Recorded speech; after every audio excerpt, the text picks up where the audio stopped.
Paper boat सिर्फ एक simple poem नहीं है। ये उम्मीद, सपनों, कनेक्शन और बचपन की मासूम हैरानी पर एक गहरी सोच है। इंडिया के ग्रेटेस्ट लिटरेरी फिगर टैगोर ने इस यूनिवर्सल बचपन वाली एक्टिविटी, बहते पानी में पेपर बोट्स भेजना, को मैजिक और मीनिंग से भर दिया है। टैगोर जो एक पोएट ही नहीं बल्कि फिलोसोफर, एजुकेटर और सोशल रिफॉर्मर भी थे, सिंपल चीजों में भी गहराई ढूंढ लेते थे। पेपर बोट्स इसी टैलेंट का परफेक्ट एग्जाम्पल है। Welcome to English chat box. Guys, हम प्रॉमिस करते हैं कि अगर आप हमारे चैनल को ज्वाइन करोगे तो हम ऐसे वीडियो अपलोड करते रहेंगे जो आपको एग्जाम्स में टॉप करने में हेल्प करेंगे। आज हम चाइल्डहुड लिटरेचर की एक बहुत ही खूबसूरत पोयम में डाइव करने वाले हैं, paper boats by Nobel prize winning poet Rabindranath. कविता की शुरुआत होती है, day by day I float my paper boats. सुनो, ये कितना शांत और स्टेडी लगता है। डे बाय डे बताता है कि ये रोज का काम है, एक छोटा सा रिचुअल। बच्चा हर दिन नदी में अपनी नावें बहाता है। इस तरह डे बाय डे बार बार कहना एक पोएटिक डिवाइस है जिसे रेपिटेशन कहते हैं, और ये एक नरम सी लय बनाता है, जैसे धारा की तरफ जाते कदमों की चाल। तुरंत ही तुम ये दृश्य इमेजिन कर पाते हो, इसे इमेजरी कहते हैं। फिर आता है one by one down the running stream, मतलब नावें एक एक करके छोड़ी जाती हैं, जैसे छोटी सी परेड। रनिंग स्ट्रीम सुनकर पानी जिंदा सा लगता है, जैसे वो दौड़ रहा हो। इसे पर्सोनिफिकेशन कहते हैं, जब किसी नॉन ह्यूमन चीज को ह्यूमन एक्शन दिया जाता है। ये लाइन सुनकर पानी का बहना और नावों का तैरना साफ दिखता है, यानी strong imagery. In big black letters I right my name on them, मतलब बच्चा हर नाव पर अपना नाम मोटे काले अक्षरों में लिखता है, ताकि जिसे भी नाव मिले उसे भेजने वाला पता चल जाए। बिग ब्लैक में शुरुआती ध्वनि दोहराई गई है, ये एलिट्रेशन है। मोटे अक्षरों की तस्वीर दिमाग में बनती है, imagery. And the name of the village where I live, अब साफ हो जाता है। बच्चा बता रहा है कि वो कौन है और कहां से आता है, जैसे चिट्ठी पर रिटर्न एड्रेस। ये आइडेंटिटी और बिलोंगिंग की फीलिंग बढ़ाता है। सादी भाषा इसे और ईमानदार बनाती है। I hope that someone in some strange land will find them and know who I am. मतलब बच्चा चाहता है कि कोई दूर अनजानी जगह का इंसान उसकी नाव पाए और समझे कि वो कौन है।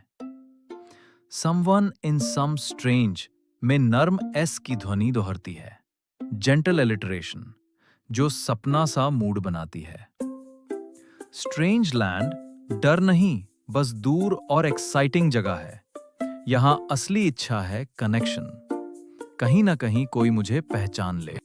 I load my little boats with Shivli flower from our garden, मतलब बच्चा अपनी नावों में शिवली के फूल रखता है। शिवली छोटे सफेद सुगंधित फूल होते हैं, जिनका बीज नारंगी होता है, जो अक्सर सुबह खिलते हैं। क्या तुम उनकी खुशबू और रंग इमेजिन कर पा रहे हो?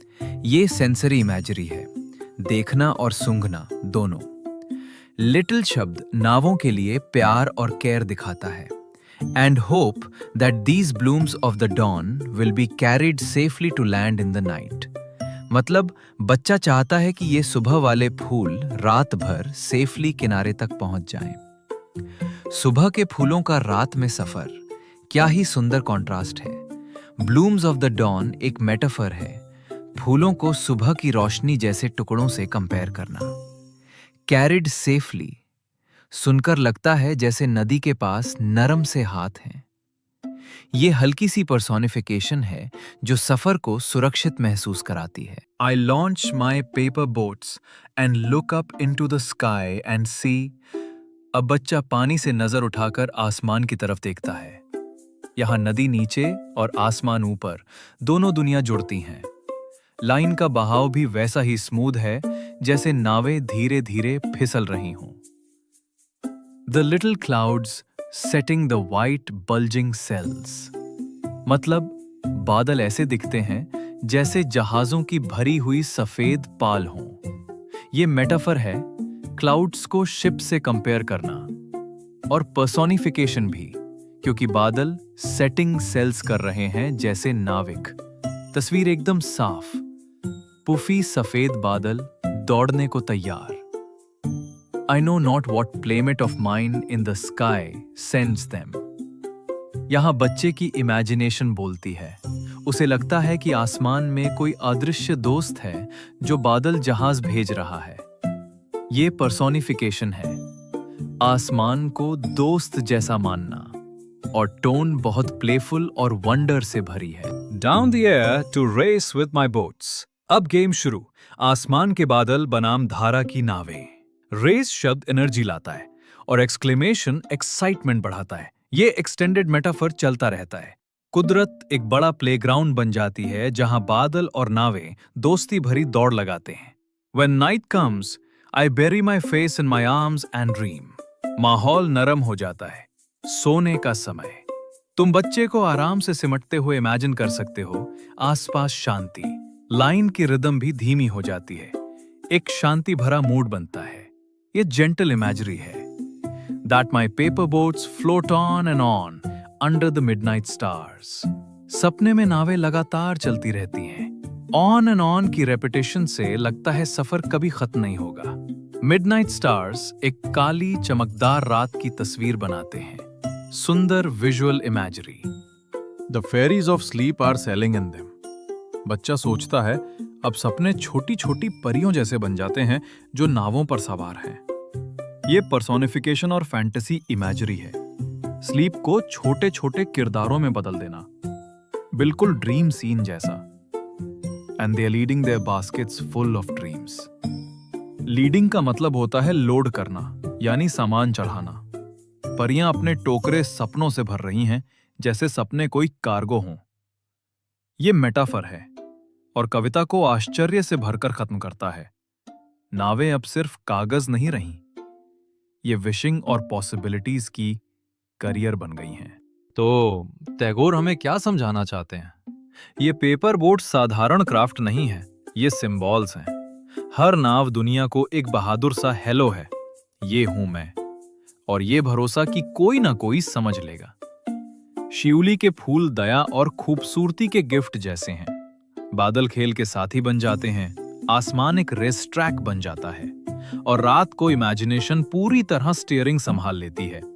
परियां चलती हैं, सपने कार्गो बन जाते हैं। और तुम्हारे लिए आखिरी बात, अपनी खुद की पेपर बोट्स दुनिया में भेजो। अपने आइडियाज, दया और क्रिएटिविटी, उन पर अपना नाम गर्व से लिखो। उन्हें अपनी खूबसूरत चीजों, तुम्हारे शिउली से भर दो और उन्हें जाने दो। यकीन रखो, मोड़ के उस पार तुम्हारे ख्याल किसी दोस्ताना किनारे तक जरूर पहुंचेंगे। यही है इस प्यारी सी कविता का सादा चमकता वादा।